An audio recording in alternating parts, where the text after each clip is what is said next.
Nicely said, Coach Saban. Thank you. And the new college football playoff rankings were revealed last night. No surprise at the top. Georgia continues to be there. They beat up on Missouri. They're undefeated. They're ridiculously good.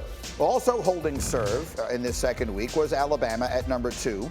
They were 4-touchdown favorite against LSU. They barely hung on to win this game by 6, but it did not cost them in the rankings.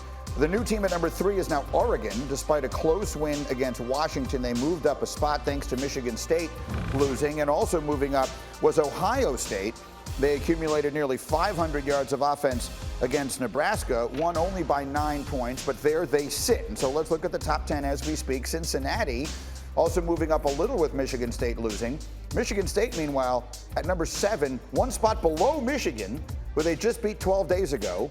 Unbeaten Oklahoma still 8th after a bye, but has a couple of big games left on their schedule. And so, again, David Pollack is with us in our studio today, and Heather and Paul join us here. And there's a lot to unpack in all of that. Let's start with that Big Ten there, because, you know, that's always where I like to begin, Heather. You got 3 one-loss teams. They're all in the top 7. Is it a lock now that someone from the Big Ten is getting into the playoff?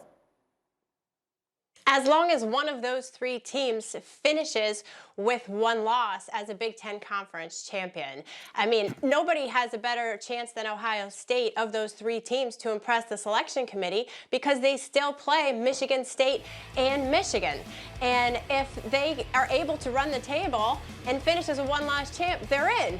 If Michigan State does the same thing, they're in. So Michigan State fans who are upset about the head-to-head, everybody understands that, but win out and it'll take care of itself because head-to-head matters in the Big Ten Conference standings. That said, the head-to-head of it all, Paul, I mean, when I saw that thing yesterday, and Michigan State is ahead of them in strength of record and strength of schedule also, how do you explain? I know that it'll work itself out in the wash, but they're supposed to make these decisions week by week.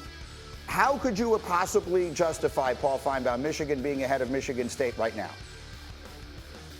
You can't. I mean, I was gobsmacked when I heard that last night. And then the explanation from the committee chairman, Gary Barta, made even less sense. He said, we looked at it and we concluded Michigan was the better team. No, you must have missed a game if that was your conclusion. I understand when you play early in the season, like Ohio State and Oregon, things can change 8 weeks later, but nothing has changed. That game was 12 days ago. And of all the preposterous statements that this committee has uttered in 8 years, that may be number 1. Paul, David, in the meantime, let me come to you. You just heard Heather say, if one of those 3 teams finishes with just the 1 loss and a conference champion, they're in. 100%. Which one is the likeliest to do it? Ohio State. They're the best team of the 3? They are. They're the most talented. Listen, we see Michigan State. Michigan State offensively can go blow for blow, but defensively, their secondary, they just gave up 6,000 passing yards to Purdue. You think Ohio State's going to have some success? Just a little bit. So I think Ohio State's still in a good position. Remember, their loss was to Oregon, which was out of conference. Good loss, yeah. Good loss, yeah, but I think Ohio State's the most talented. Right, okay. And so, Paul, it wouldn't be a Wednesday if I didn't ask you about Jim Harbaugh. So, I mean, it all kind of fell back in place for him. Michigan State lost. He's still got the Ohio State game ahead of him. Is he going to do it? Paul Feinbaum. Greeny, I think yesterday People magazine came out with its Sexiest Man edition. You, Greeny, I'm not even part of the competition, but you, Greeny, have a better chance of winning People's Sexiest Man than Jim Harbaugh does of going to the playoffs. I'm not sure how I should take that. I don't think it was a compliment. I'm not sure how I should take that. Okay, one way or the other. Heather, let me come back to you on another topic. Alabama's still at number 2.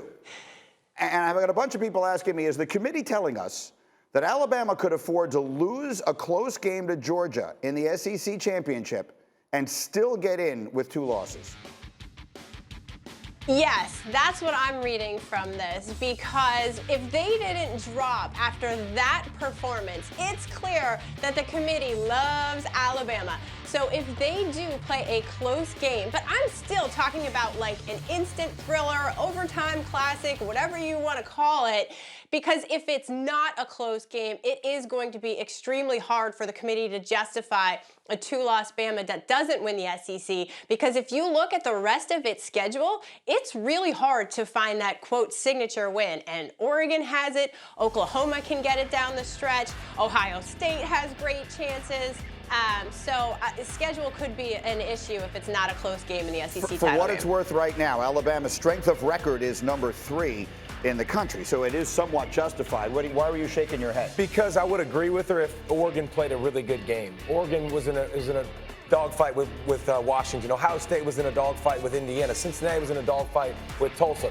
If one of those other teams looked really good and Alabama stayed there and they didn't get passed up, we would have a conversation. But I think because everybody looked blah, it was just like, all right, let's just move everybody up one. Yeah, nobody's killing anybody.